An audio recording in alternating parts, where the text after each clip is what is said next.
Right. We're on. Right. Right, I ask everyone the same question to begin with. Tell me about your first night in the Reno. My first night in the Reno, I was 16. I'd just met Stuart, and I was besotted with him, and he dropped me off at my mum's on the way home, and then said he was going out, and I wanted to know where he was going. And he said he was going to this place called the Reno. So I said, well, can't I come? And he said, no. So anyway, he went. I ordered a taxi and followed him down to the Reno. And it was the funniest thing, because I'd never smoked draw, I'd never done anything like that in my life. But I'd watched him build these spliffs when we were out. And I remember him putting the 5 pieces of paper together, but I didn't see him lick them. But he left his drawer with me in my bag. Right. Bush. And I walked down the stairs in the Reno. And all I remember was the darkness, the black, and I thought, shit. And I seen the ladies' toilets right there, and I went in the toilets. I remember going in, and I don't know who she was, this girl, I think she was some kind of hooker or something. She says to me, what are you doing on my pitch? Really? And I was like, oh. And she went, you've got a pretty face, if you don't want it messing up, you better get out of here. So I ran in the toilet. And I got Stuart's, I got this Rizzler out, and I put the 5 pieces on top of each other and got the bag of Stuart's Bush and poured it all into it. But when I lifted it up, it off on the floor, but the floor was all wet with all kinds of mess. And I thought, God. Anyway, I got up and I thought, I'll go out. And as I walked out the door, Linda, I think it was Linda Haig, is it? Yeah. She seen me and she said, what are you doing in here?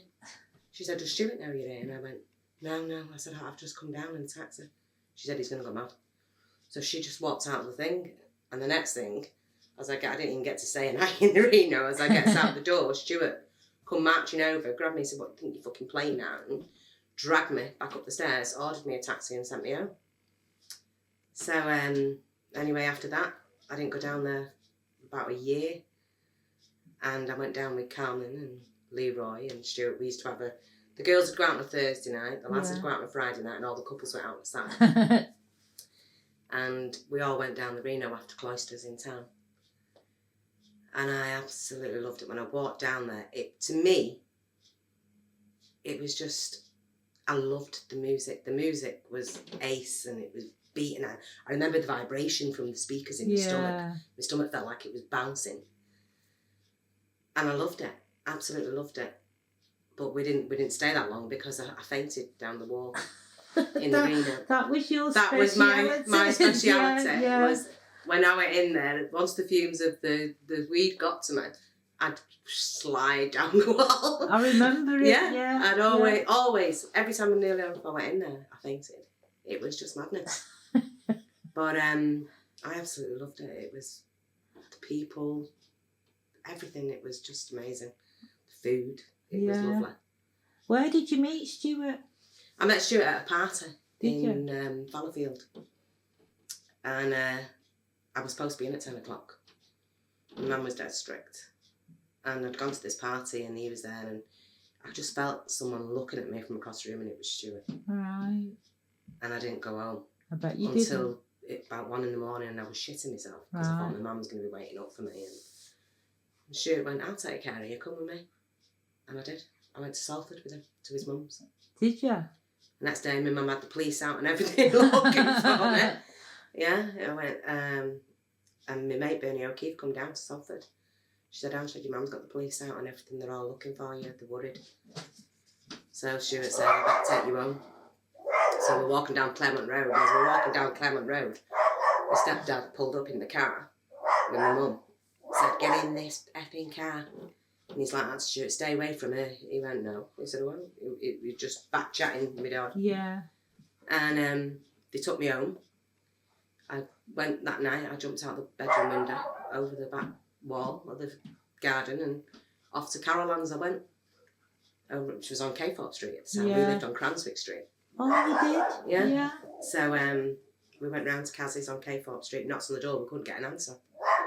So John's car was outside, so his Merc, so we got in the car. And we slept in the car, that's where we slept, was in the car. I remember waking up in the morning, Stuart had his leg over me and his arm around my waist. And as I opened my eyes, all I seen was police officers looking in the car. And I thought, oh my God. I said, "Mate, it's Stuart." I said, "The police are here." He went, "Don't worry." He said, "They're all right." He said, "Nobody's going to get you." I said, "The police, they're at the car, Stuart, wake up." Anyway, they pulled us out of the car and they said, "What are you doing in here?" Stuart said, "It's my sister's boyfriend's car." So we had to knock on the door of Carol, and I'd never met Caroline up to this day. Yeah. I nearly died. Caroline opened the door as bold as brass in a knickers and bra. and Caroline was there as well. And she opened the door and she just stood like this. "What can I do for you, officer?" I was like, I was horrified. Oh God, what kind of family is this? And fucking, it was mad. And they were saying, "Is this your car?" and everything. And they were saying, "Yeah." And it was so embarrassing. Then they were in. So anyway, the police let me go and they said that your mother's looking for you, and so they had to take me back round to my mum's. And my mum was just going mad, but every night for about a month, I used to sneak out of the house to meet Stuart. Oh, did you? Yeah.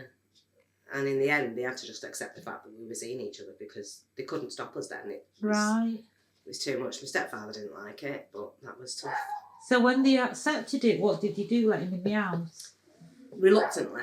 My mum let him in, but my stepfather didn't want to, but my stepfather there was a different story then. He was abusive with me and things, so I put a lot of that down to jealousy, I suppose. Violent abuse? No.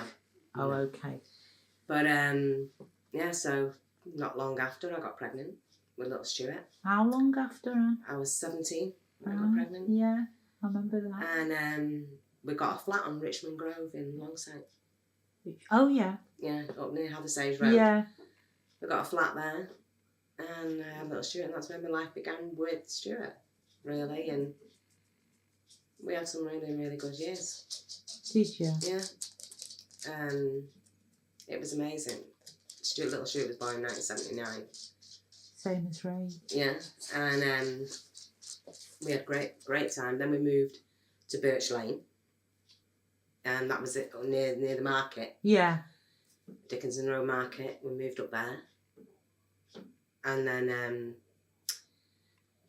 we moved to Fallowfield from there. No, we moved to Hume from there. Which bit of Hume was you in? Newcastle Street in Hume, round the corner from Mimmet and Cellar. Oh, yes. Yeah, we lived there in the flats. Yeah. And we were waiting for a house. And it was weird because this time Stuart hadn't actually started taking the heroin then. Okay. And I went to see a clairvoyant. And she says to me, "Someone plays the guitar." I said, "Yeah." I said, "No, it was Stuart." Yeah. She said, "He's not very good at it." I said, "No." I said, "He's not actually." Yeah. She said, "Well, he needs to stop what he's doing." Okay. So I said, "What do you mean?" She went, "He needs to stop what he's doing." She said, "Because if he doesn't, within the next 10 years, she said, he's not going to be here." And it's true. And everything that she said happened. Straight after that, I think it was that week, Stuart started selling gear for White Joe. Remember White Joe? Oh, yeah. Started selling gear for him. And he said he wasn't going to take it, he was just going to sell it. And before we knew it, he was hooked on the gear. He said that he had to test it to make sure it was right. And that's when the heroin kicked in. How long had you been together when you started that? It was Nathan was born then. Nathan was 2. It's about 4 years.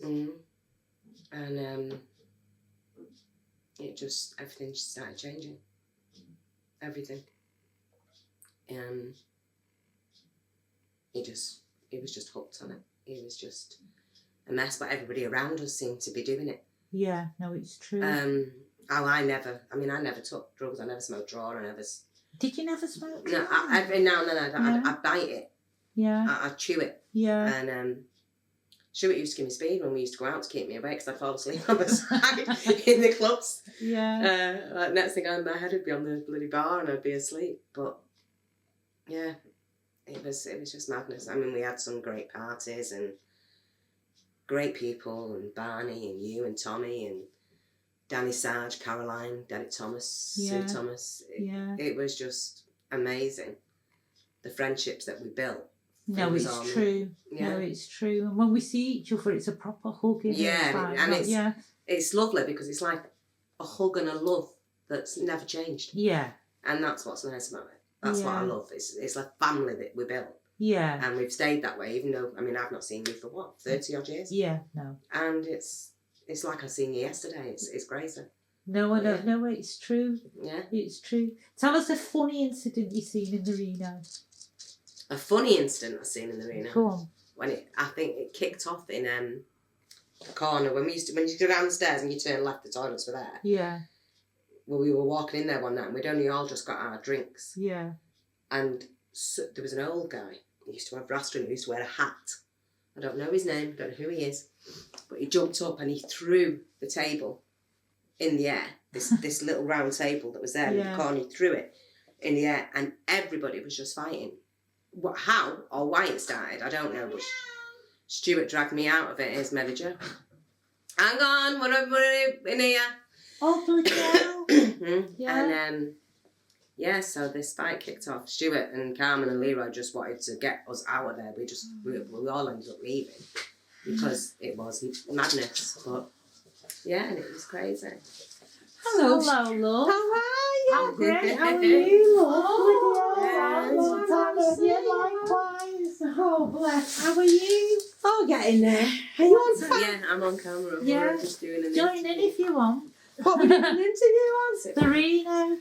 Bereavement. The Reno. Oh, the Reno. Here we Bereavement, go. But yeah, it was mad. Yeah. I remember my thing of going in there was to explain how it felt when I went in there. It was like walking into a scene of Dirty Dancing. Oh, okay. That was what it felt like to me. But it wasn't like the film did. It was all half people, but they were all grinding and whining on the floor, and that's what it felt like. And the lads all from Birmingham used to come up on a Sunday night, and they used to wear, do you remember when the riding pants were out? And they were cream. And they'd take all us lot on. It was good old fun. I don't remember that. But my sliding down the wall in there every time that I fainted I can't count the times that I fainted. I can't count them. Yeah. The amount of times that I fainted in there was unbelievable. Yeah. I think I was the only one that ever did it. I remember one night I woke up in there. I'd slid down the wall, and they didn't want to mustn't. I wanted to go home, and I woke up on the pool table. How did that happen? None of us was with you.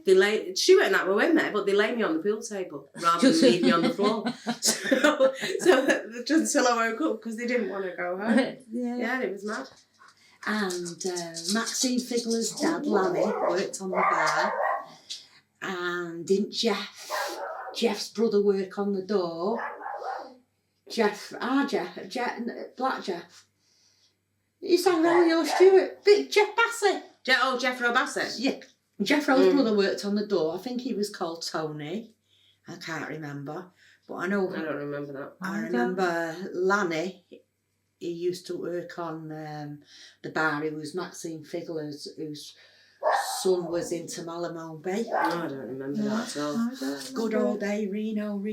And people who try to trick you and they say it's upstairs to the Reno and downstairs to the Nile. And they go, no. The Reno's a cellar club. It was down, wasn't it? Yeah. But it was amazing. We used to have some fun. We did. Annie. We did. Frances was upstairs. Is she? Oh. Yeah, so she wasn't a Reno, you know. She's great. I've cottoned on. Yeah. Yeah. But yeah, but Stuart was so protective of me. Yeah. He didn't like me talking to other men. So I could only stay in our crowd. Yeah. Unless it was a crowd we knew, Tommy, Prowse, Derek Thomas, us lot, all there, yeah, I was allowed, but I couldn't venture in because he just didn't like it. How did that look? What would you say when he got home? Well, no, he'd tell me before we end, just stay next to me, don't move. And that's how I did. I did everything that he said. I mean, God, Stuart could be violent, and he was just jealousy over me, Stuart. He wouldn't let me speak to anybody like that. I remember Stuart Wilson. Wilson. Oh, yeah, Stuart Wilson. He was, remember Debbie? Debbie? Yeah. Yeah. Blonde-haired Debbie that used to come out with Mandy and Susie. No, I was thinking of Debbie Alexander. No, Debbie... Jeffries. Jeffries. Yeah. Stuart Taylor. Stuart Taylor. I'm Yeah, thinking but of there Denise, is a Stuart Wilson. Yeah, Denise as well. Wilson's brother is Stuart yeah, Wilson. Yeah, he's dead now. Bless him, I know. But yeah, that's some amazing times in there, and I'll never forget it. Tell us something awful you've seen in the Reno. We've seen quite a few fights in there and people hurt in there. But it was. I think that was the time when all the drugs kicked in, and there was people. I think you got certain views out of certain gangs going in there that they'd like. Oh, were you in there some of them nights? Yeah, and that wasn't nice. The last time I went in the Reno was Nathan. Nathan was 4 years old. So he was born in 82, 83, 84, 85, 86. It was the last time I went in there. And then I came, not long after that, I came down this end. Yeah, I was still going on. Yeah. But, there was a lot of, then at that time, there was a lot of fights kicking off between gangs. Yeah, at the end. I didn't go in towards the end, so I didn't see any of that. Well, it was only every now and then, because Carmen that had moved, and Stuart sometimes said, come on, let's go down, and we'd go down. But, no, Jackson. Like I say, it wasn't nice then, and you felt scared, it was scary. Okay. Because you could see the feud between them grow, you could see it building. Yeah. Do you know what I mean? You'd have them looking at each other across the room and banging shoulders, and it just wasn't nice when it was like that. I didn't like it in there then, I just wanted to leave then. But the old days... The old days of the Reno were the best. They were amazing. Dancing. Yeah, 1970. From 76 to 85. Yeah, but I didn't go in there until I was 84 or something. I left there. Yeah. But I'd say from 86, right, not 86. 76. No, Stuart was born in 79. I went in there from 79. Yeah. But I went in there originally when it was 77, when I was 16. Yeah. Stuart threw me out and wouldn't let me go in again. But, it was... Am I ruining your shot? Before the Reno was the Reno, it was an Irish club, and my dad was a doorman on the door before it was even the Reno.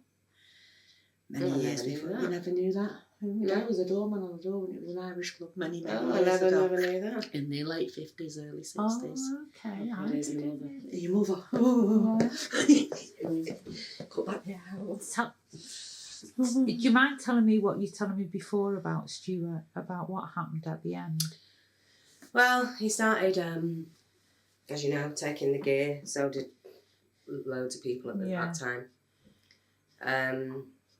He got pretty messed up, pretty hooked on the gear, and he started being not Stuart. He started doing things against his character, robbing and stuff like that. I mean, he even robbed off me.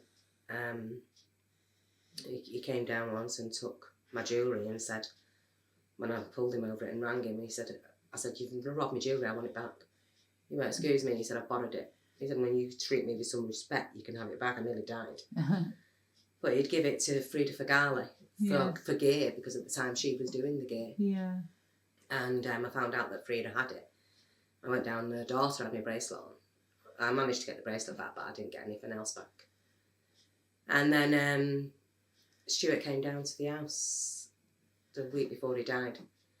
He was with me all that weekend, and he said he went to see people that he hadn't seen in a long time. It's like he was saying goodbye, and I never found all this out until after he died. But he said to me not to tell anybody about who the kids were, and if anybody asks, not to mention that they were his. And he'd got into a situation where he'd got arrested because they were going to take him from there to court. Yeah. So he had no choice then. He'd been paid by the police, paid by the drug dealers, and was in a situation that he had no choice. And I think that's why he did it. What he did. And he hung himself in strange ways. Oh. Yeah. What year is that, Anne? He died in 1989. Was it 89 or 90? 1989. 26th of May, 1989. Wow.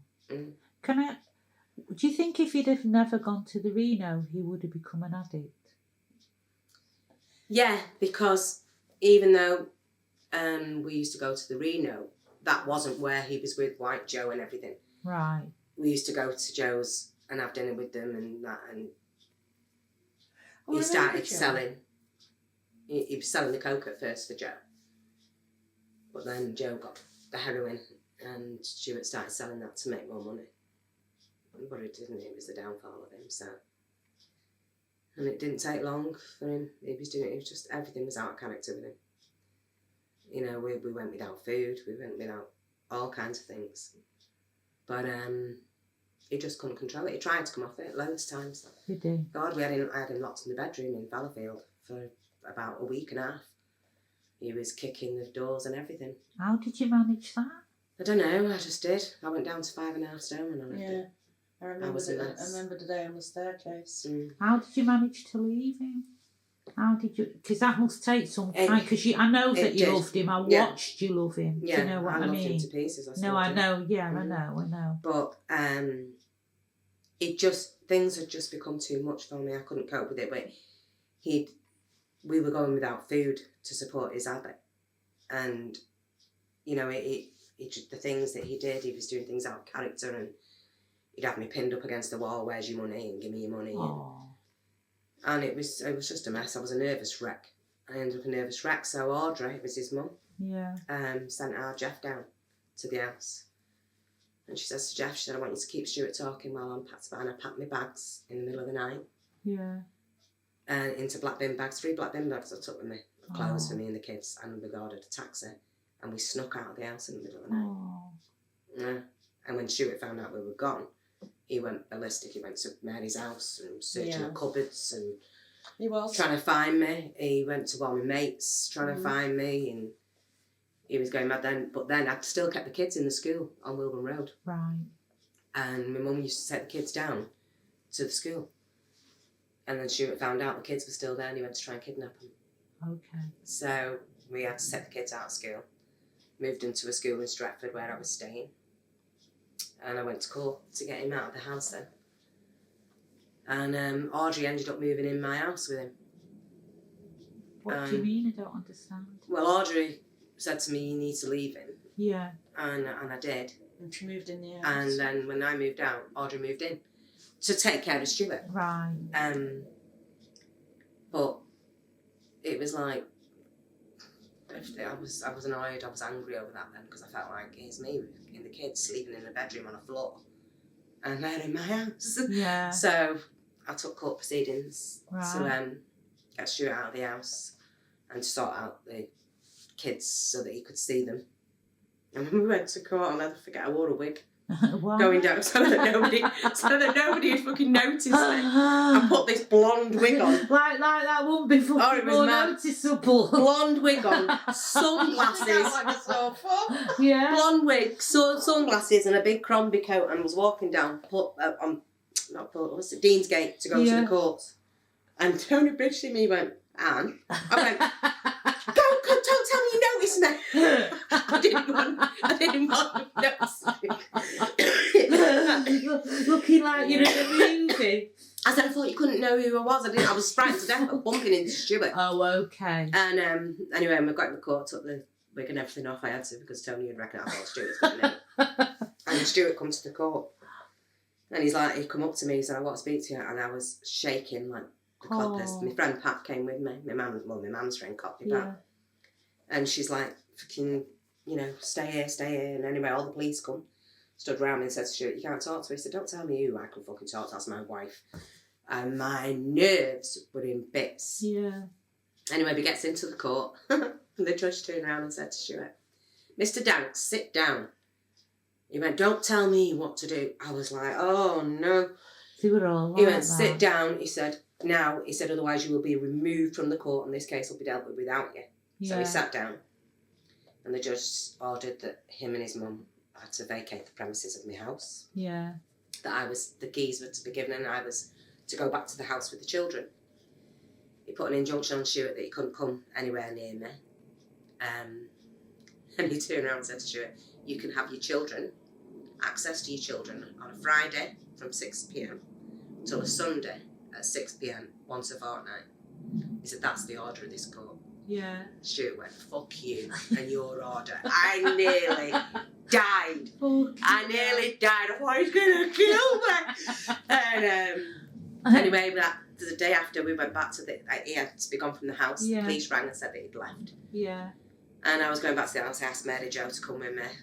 We went back to the house within, 10 minutes. 15 minutes of me being there. He was kicking the door in. Was Yeah. Mary Jo jumped out the back window Did and you? ran over Huey and Jackie's fence Yeah, to get out to go and ring the police because we had no phone. Yeah, We had days. The other days we didn't have a phone or nothing. No, there was only a little red phone box. Yeah. So she ran all the way down to the phone box to ring the police.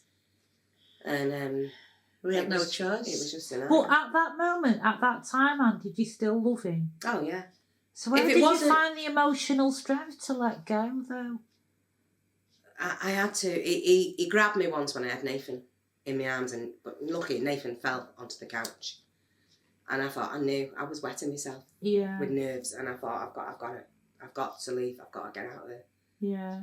I was 5.5 stone. I was a mess, but I loved it. If Stuart hadn't have gone on heroin, I mean, Yeah. Stuart messed about on me. Everybody knew it, with girls and everything, but none of that made me leave him Yeah. because I loved him. Yeah. But the heroin changed it, and I couldn't cope with that. Yeah. It was the heroin. If it hadn't have been for the heroin, I'd have still been with Stuart today, I think. Oh. But the heroin changed my life completely and changed Stuart and his kids' Yeah. lives completely. Yeah. And, Stuart got out of it. We were the ones left suffering over it all. Yeah. But yeah, that's my life with Stuart. Wow. Oh. Mm-hmm. What's happened to all the years? I know. But, You got through it, Anne, in the I end. know I did.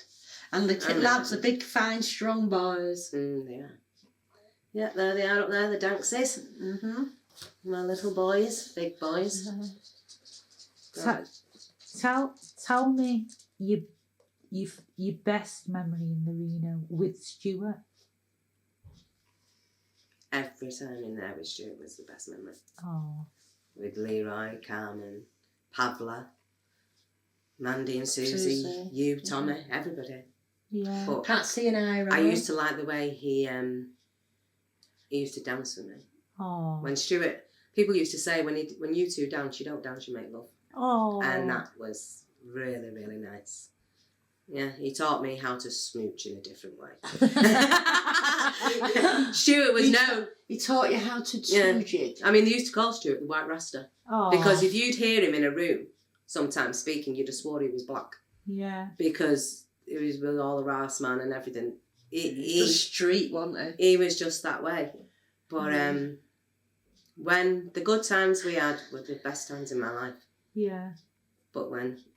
That's how I keep questioning how you found the strength to leave him, because some people don't, Anne. Some people don't find the strength. I think it was Kids. with Nathan. Yeah. When Nathan fell onto the couch. Yeah. I kept asking myself, what if he'd have fell on the floor? Yeah. And what's this going to do to them? Yeah. And that made... And it was a mixture with my mum going on at me, Audrey saying that you're going to end up dead the way you are, you're losing weight. You're 5.5 stone now. Yeah, I was a mess. I was a nervous wreck all the time. I couldn't cope functionally every day. I couldn't do anything. Can I say it when he grabbed you on the stairs? Yeah. Not if you don't want to. No, it's fine. No. She was a nervous wreck, and it's when he was really misbehaving. And she was going up the stairs, and he chased her. He got hold of her on the stairs by the throat, and she actually wet herself. And at that time, I just burst into tears because she was like this with the stress. Yeah. And I knew then, I thought, this has got to stop. Because Do you want me to turn it off, love? Yeah. Oh, sorry. Because that's all I keep thinking is, I know he was the love of your life. I watched it, I seen it, I felt it. Have I ruined your story? No, by no, jumping love. in? No, love. I'm just saying so. Yeah, it's a really important lesson for people to see how you do that when somebody's the love of your life. I think with me, it was just that I loved him that much, but it was killing me. Yeah. And I had to think of the kids. I had to think of me. and what it was doing to us at that time Yeah. was just horrible. And, you know, it was a mixture, like I say, between my mum and Stuart's mum and Stuart's brothers, Jeff and Chris. Helping you and telling you you've got to. Saying to me, Anne, you need to get away with the kids. You need to. Yeah. Because you're going to end up dead if you don't. Yeah. And that's what I had to do. And it broke my heart to do it. No, I can imagine. It absolutely broke my heart to do it. I mean, when I moved, and they moved me down here, social services moved me within 24 hours because Stuart was kicking the door in. And it was mad. I come here, and Anne and Paul, Stuart's brother, lived here, but Paul was in the army, so I thought, well, Paul was in the army, it didn't matter to me because I didn't really get on with Paul at that time. And Paul was pissed off because I'd left his brother and everything. But when he found out I was here, he told Stuart where I was. And I was in Stuart, I don't know if you remember the famous whistle. That was me. I heard that whistle and I went running. Because it whistled me from a balcony and I knew it was his whistle. Yeah. And I'd go and he used to always call me Slim. Stuart. Go, come on Slim, let's go. And whistle me. And when he come down here, when he found out where I was, and he broke his heart. And I said to him, Stuart, you come off the gate, and we'll get that together. Yeah. And he did come off the gate. Yeah. He was taking the methadone.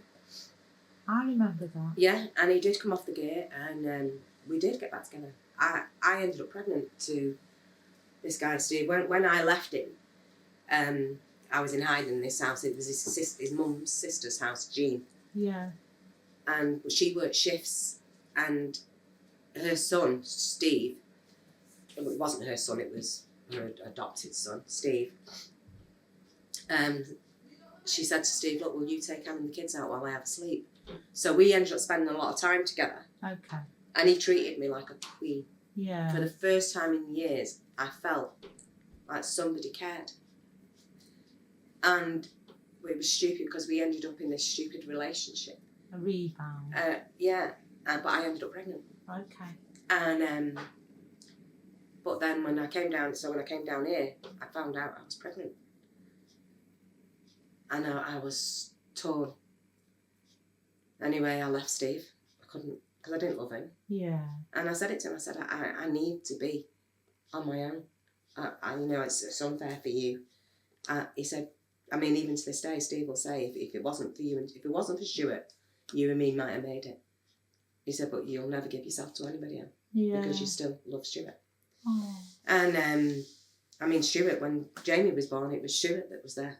Oh. And he said to me, what you calling him? I was frightened to death to let him hold him. And he said, what you calling him? I said, Jamie. He said, no. He said, what you calling him? When I went, Maloney? He went, no. He said, you call him Danks. And that's what he is. He's a Danks. Oh. And does he know that? Yeah, he knows. Yeah, he knows. But to Jamie, Stuart's his dad. Oh. You know, so, I mean, when Stuart come down and we did get back together and, you know, he took the kids out, but if he bought for one, he bought for them all. Yeah. He never treated Jamie any differently. He treated him like he was his own. Yeah. You know, and Jamie loved him. And that's how simple it was.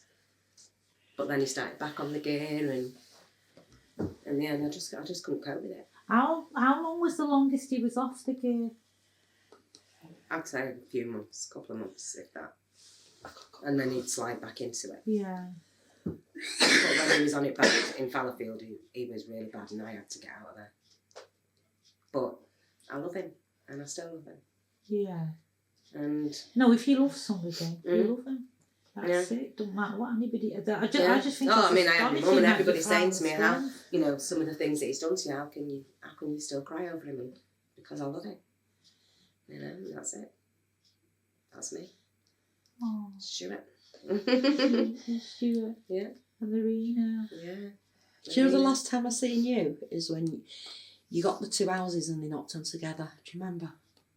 Was it you? It was, No. wasn't it? I don't remember that. That's what I said to you the other day. I don't remember. Well, that. who was it? Are we done now? Yeah. Who Thank was you. it then? Oh, you are welcome. Thanks. Absolutely welcome. I love you. Oh. Hi, everybody.